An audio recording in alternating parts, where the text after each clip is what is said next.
Pet Life Radio. This is Pet Life Radio. Let's talk pets.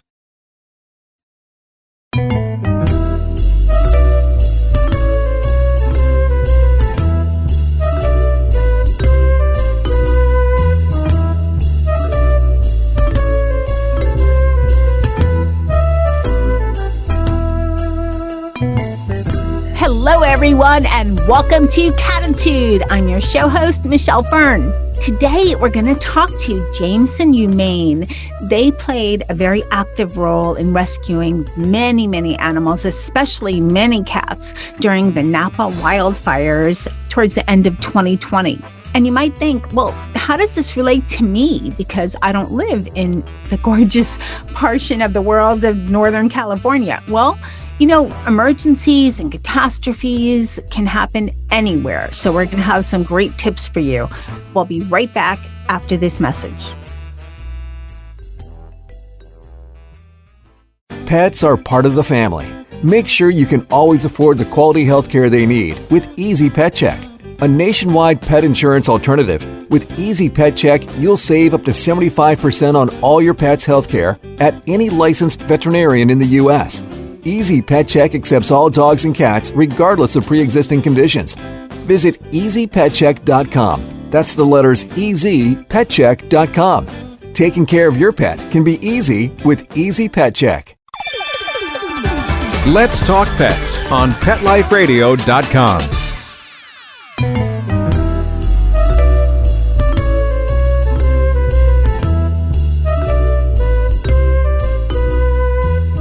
Welcome back, everyone. I'd like to welcome Monica Stevens. She's the founder of Jameson Humane. Welcome, Monica. Oh, hi, Michelle. Thank you very much. Excited to be here. Thank you. I'm so happy to have you. And I'm jealous because Napa Valley is just gorgeous. Not when there's fires, of course, but it's gorgeous. It's beyond gorgeous. And I'm with you. I am so fortunate to live here and to do my life's work all in one place. It couldn't be better. Couldn't be better. Tell us a little bit of background about Jameson Humane, and then we'll talk about what went on during the wildfires.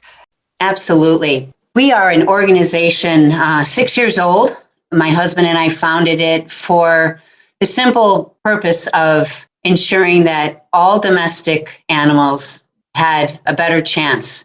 So if there was an animal in need, and we're talking about horses, cows, bunnies, pigs, chickens, and of course, dogs and cats, most two popular animals in the United States. So we founded the organization so that we could create an animal welfare system that would take care of not only the animals, but help the humans, educate the humans on being better prepared to care for their animals or give them a helping hand in times of need. So founded in 2014, fast forward to 2021, we have initiated 8 programs to date, and one of them, which we'll be talking in more detail about later, is our disaster preparedness and relief program. And another hallmark of our programs is our Ellis Cat program, which takes in, fosters, and adopts out cats in need, in particular senior cats. We have a real soft spot for the senior cats. Oh, that's wonderful. So tell us about the wildfires and how I know you helped so many people. Tell us about that. You know, it's really a surreal experience, Michelle. You don't really ever have any warning. And the main thing, and this is I think our 6th wildfire. So you learn a little bit of something along the way. Jameson Humane has become known in the Bay Area as a leader in disaster preparedness and response and helping fund initiatives. So when these fires happen, the first 72 hours are complete mayhem. And what we're trying to do as an organization and as a county and as an area is get in a rhythm of where are the fires happening, what animals are in need, and trying to triage response and need all at the same time. So every day, you know, and rarely do you get any sleep. And we have staff and volunteers, and everyone is united to help the animals, really, because, and you know this too, you're not going to leave your house if your animal is still in there. So we really spend a lot of time in a disaster talking to humans, getting them prepared, even though they might be on what we call an advisory situation before it becomes mandatory. We are out talking to people, getting them ready to evacuate. And, it is after 6 wildfires in the area, the human is paying attention and decidedly getting more prepared for these types of events. As you're saying that, I've lived in places where there are earthquakes, where there are floods, where there are hurricanes, and I've been through a couple of riots, which are not natural disasters, but there's still some times when that happens and you have to evacuate. But we'll stick to, I guess, the natural ones. I know what you mean about you don't have a lot of time because earthquakes, they just happen. You don't have notice. Now I'm on the other part of the country where you have hurricanes, where you have a lot of notice generally. And I don't know what's better because you're anxious and nervous and going nuts and everybody else is. The hurricane might hit, it might not hit. It's crazy.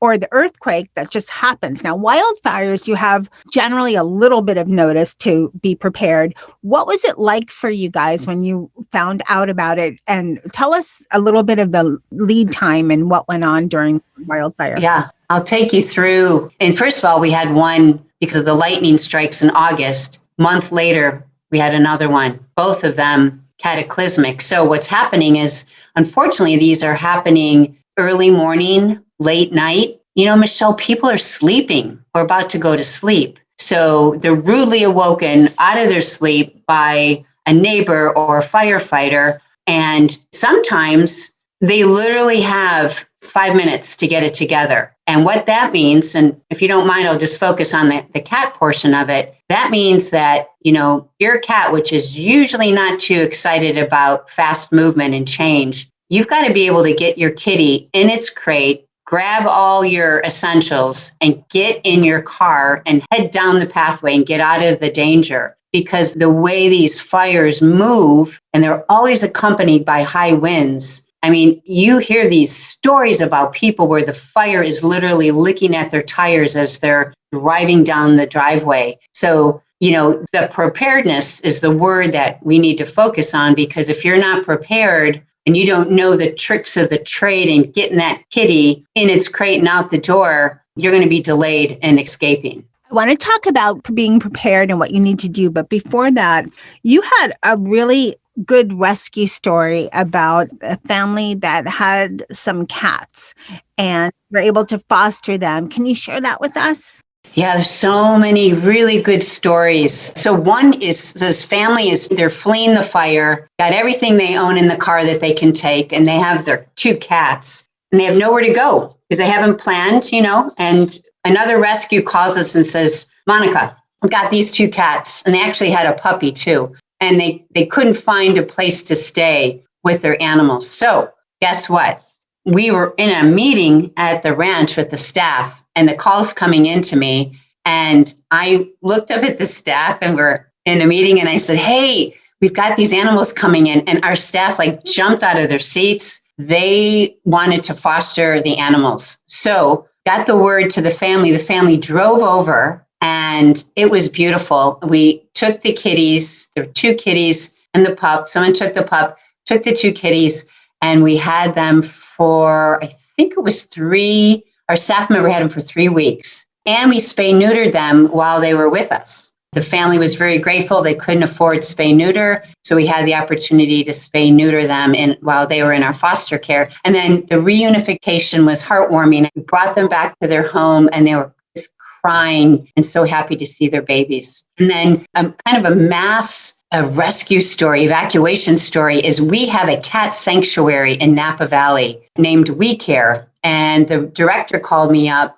150 cats at the sanctuary in St. Helena. And what I did is, we have a beautiful network. We called the network, a team called Napa Cart. They sent up trailers. We had 3 of our own vehicles. In the meantime, We Care is getting all these cats, I don't know how they did it, into crates. So we had a convoy of trucks bringing these cats down to the city of Napa to a college for safety. Oh my gosh. How many cats did you end up keeping in the college? 120 they got. And we were in a handball court. And they set them up, 2 cats, 2 big crates. Jameson provided the crates. We got litter pans and litter. They had volunteers and staff pretty much round the clock for 3 weeks. Once again, till the fire left the area. And that was beautiful. It was such a, everyone loves collaboration. They love when everyone works together. And it worked out beautifully. And then we brought all the kitties back and got them back to week care to their sanctuary. So that's another great story. Lots of great stories in these really tragic and sad times. I have to just commend you on the rescue and everything you've done, because working during a fire is not easy. I actually lived in Southern California, not Northern, and I know the fires, I think, are worse in Northern California. And just not even being near them, being, quite a distance away. I was fortunate I didn't have to evacuate, but you could smell it in the air. There's little soot coming down. It looks like it's snowing, but it's not. All the particles in the air, and it's just uncomfortable, not even when you're close. So you were much closer and had that amplified. It's not easy work conditions. It's not easy conditions at all. And when you're dealing with the dynamics of rescuing and anxious people and worried and they're losing their homes, that's intense. You summed it up. And the other part is, Michelle, you're worried about your own family. Exactly, yes. Your own family, because we're only 27 miles long and 5 miles wide. So a fire can move that fast and cover a big territory. So you've got 1 foot in rescue land and you've got another half a foot maybe in your own life. And then your staff is being evacuated and, your team is trying, their first response is the animals. So they're doing everything they can to be focused on helping the cause. So you're right. And then you've got the environmental things. You're wearing a mask, right? We're used to that now. But yes, you've got soot coming down. The air is just horrific. And if you don't have to be here, people hightail it out of town. Unless you need to be here, you shouldn't be. Exactly. It's difficult conditions. Absolutely. We're going to take a short break, and then when we come back, we're going to talk to Monica about how to prepare for a disaster or emergency. We'll be right back after this break.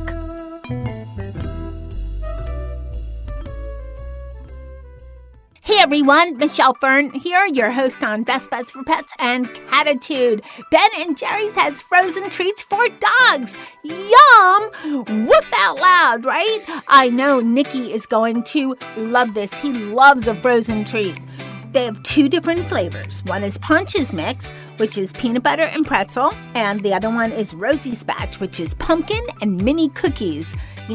I kind of like both of those flavors too, but my absolute favorite is fish food. Anything Ben & Jerry's is always fabulous because the quality is so good and their mixes are so delicious. Be sure to check out more about these frozen dog desserts, as well as pictures of all the caniners at the Ben & Jerry's Vermont office at benjerry.com. That's BenJerry.com.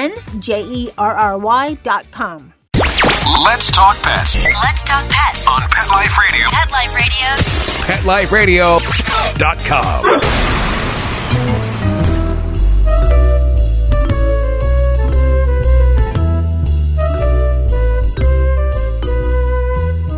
Welcome back, everyone. We're talking to Monica Stevens, the founder of Jameson Humane. I know we're talking about fires, and, for people listening, they might think, well, I don't have fires where I am, or I don't have this, or whatever. But even if you live in an area, and I don't know, most of our listeners in the U.S., but we have listeners all over the world. And I know in the U.S., we have earthquakes, hurricanes, tornadoes, floods, blizzards. I don't know. What did I miss? There's a little bit of everything. But even if you don't have that where you live, I don't know where that might be, but if you don't have any of that, there's always a chance you could just have an emergency in your home, a tree fall on your roof or something like that where you have to evacuate. So what are some tips on how somebody can be, prepared for an emergency, and what should they do maybe way in advance of the emergency to be even more prepared? Oh, Michelle, thank you for asking. This is probably one of the most important questions to be asked. And over time, we've gained some tips that I'm excited to share. So for cats, one of the most important things a cat guardian can do is work with their cat, on a weekly basis. Have a crate their crate always open. And once a week, put a little something, their favorite treat, something stinky that they really love inside so that they're used to going inside. The other thing regarding loading, so that's something you could do every week or once a month. The other thing you can do is buy a top loading crate. They're much easier to load in a top loading crate than in a front loading crate, if that makes sense. And if you only have a front loading crate, I know this sounds a little clunky, but it's best to load a cat back end first so that they can't grab around the crate. And often it's a little awkward to load a cat in times of trying to evacuate. So grab the cat by the scruff of the neck, gently load it in backwards first. Or if you happen to have a top loading crate, load the cat from the top. Now, one other idea, and this is where the preparedness comes in. Hopefully you have a crate, one crate for every cat that you have. If you don't, in a pinch, a pillowcase will work. So what you want to do is gently place them in the pillowcase, take the pillowcase with you, and that's the last thing you do is, load the kitty in the pillowcase and then get out to your car. Other very important things to do, and once again, this is all about being prepared, and these things you can do and have in your front closet right near your front door, is have a week's worth of food, have a week's worth of water, have medicine. If your cat is on medicine, make sure you have a week's worth of medicine with you. So preparation on the supplies, preparation in loading. The third thing you need to know is where are you going, right? Have your plan A, plan B, plan C. For many people, plan A is family member, friend, right? What if everyone's evacuating at the same time? Call ahead to some hotels or motels. Often in times of a disaster, in particular in North Bay here in California, hotels will gladly take in animals and their people during times of disaster. So have a plan of where are we going? And not the last thing, but one of the last important things is you may not be able to get your kitty. Cats are very intuitive and they may be elusive during the time where you really need to get that kitty and take off out the door. If you cannot grab your cat, open all the doors that you can. So it's better for that cat to be able to escape and have access to the outdoors than keeping especially in times of fire, if you don't know that when you return, the house will be there. And I'm sorry, one other thing is really great to have is on your front window of your house, put your name, your phone number, and your animals. How many animals do you have? Because when firemen are coming by to call on people to get out of the house or to evacuate, if you have this information on your front door, they will go inside the house if you're not there and try to get your animals out if you haven't been able to. So these are things that we've learned over the years that are very helpful to the human in preparing for, listen, whether a PG&E outage or a gas leak, like you said, it may not be a fire, but it could be something unplanned, and that's where you need a plan. So I hope these are helpful tips. And these are the things that we talk about when we do our town hall meetings, whether they're virtual now or when we used to do them in person for our community. These are the types of things that we would share with the humans so that they could easily make a plan, because none of these things are difficult. I love your tips. And when you were talking about them and you mentioned the first one, I thought, yep, I've learned a lot doing this Cattitude show, because I was thinking one of the first things is so many people have problems getting their cats in crates to be able to transport them. That is such a challenge. And I really like the idea of using a pillowcase if you have to use something and you have nothing else. Oh, and maybe sometimes you can't find your crate, right? I mean, it is not time to be searching the house for a crate. You improvise. And I heard one of your great Cattitude shows, another great way. The speaker, Tiffany, talked about, wrapping a kitty in a blanket or a towel. It's another great way, just get them secured so that they can't escape. So many ways to work with a kitty when you are trying to get out the door. What about also knowing if there is a rescue such as yourself in your area in case you can't take your kitty with you?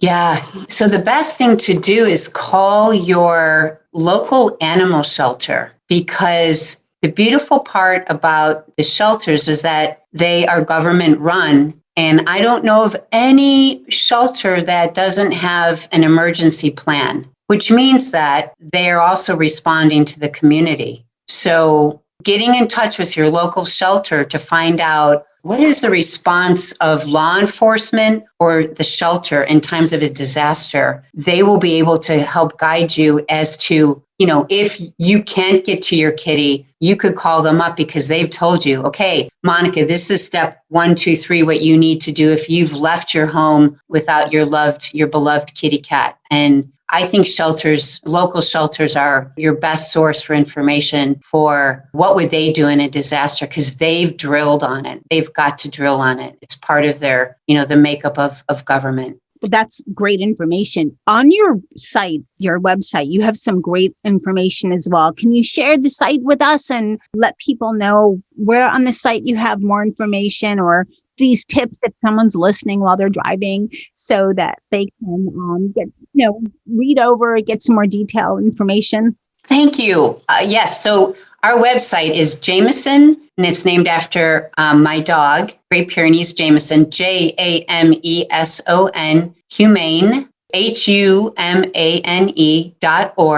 And if they go to About and they click on disaster, because all our programs will come up, and they click on disaster, we have some great tips of all kinds of things involved in preparedness and response. And I love sharing this because, and the other really important thing, Michelle, to talk about, please, everybody, chip your animals, get your animals microchipped.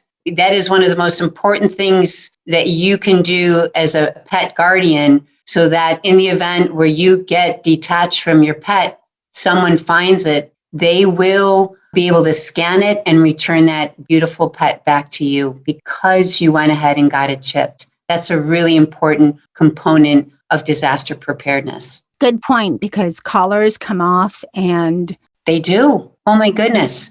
And I have to tell you, in a disaster and post-disaster, so post-disaster lasts about a month, everyone is involved, in everybody, especially in our community here, because that's what I've seen the most, is involved in reunification. They're trying to unify lost pets with humans.